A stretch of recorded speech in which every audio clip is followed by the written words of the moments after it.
Bonjour à tous et bienvenue dans ce nouvel épisode de Carnet de voyage. Aujourd'hui, je vous propose d'explorer ensemble le palais de Buckingham, la résidence officielle de la monarchie britannique, symbole de tradition et de grandeur.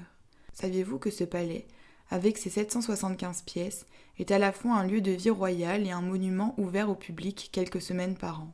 Ou encore que sa façade néo-classique cache des trésors d'art, des légendes royales et une cérémonie emblématique qui attire des centaines de visiteurs par jour. Que vous soyez fasciné par l'histoire, l'architecture ou les secrets de la royauté, c'est tout cela que je vous propose de découvrir dans ce nouvel épisode.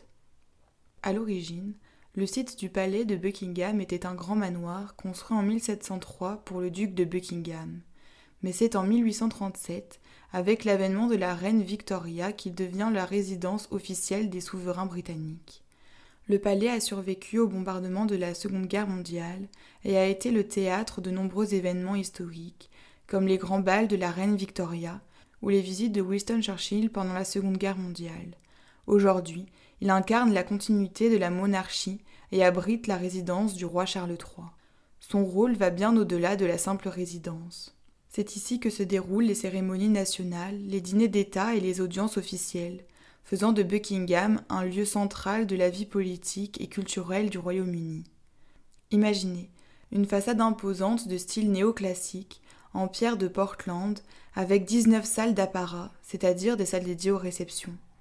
À l'intérieur, vous trouverez des plafonds ornés de magnifiques lustres, des œuvres de Rembrandt et de Rubens, ainsi que des collections de porcelaine de Sèvres et de mobilier français du XVIIIe siècle. Le grand escalier, la salle du trône et la galerie d'art sont autant de chefs-d'œuvre à découvrir. Et bien sûr, le balcon d'où la famille royale salue la foule lors de grands événements nationaux. Le palais de Buckingham est entouré de nombreuses légendes et anecdotes.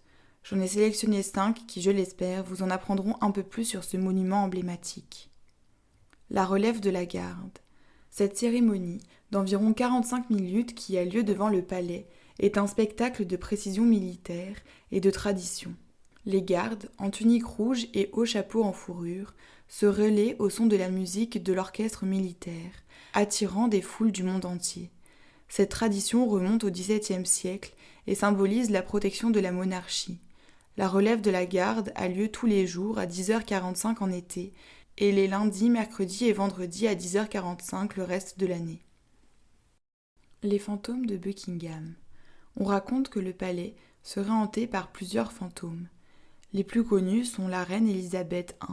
Son fantôme entrait la bibliothèque où elle aurait été vue en robe noire tenant une Bible. Un soldat inconnu. Un garde aurait été aperçu, une silhouette en uniforme du XIXe siècle, disparue après avoir été interpellée. Le majordome de la reine Victoria. On raconte qu'il se serait suicidé dans les cuisines et que son esprit y rôderait encore. Un moine.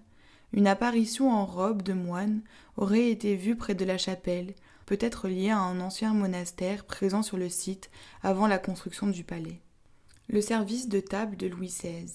Parmi les trésors du palais, on trouve un service de table bleu cobalt offert à Louis XVI, sauvé de la Révolution française et acquis par le roi George IV, un symbole de l'histoire mouvementée entre la France et l'Angleterre. Le secret des jardins.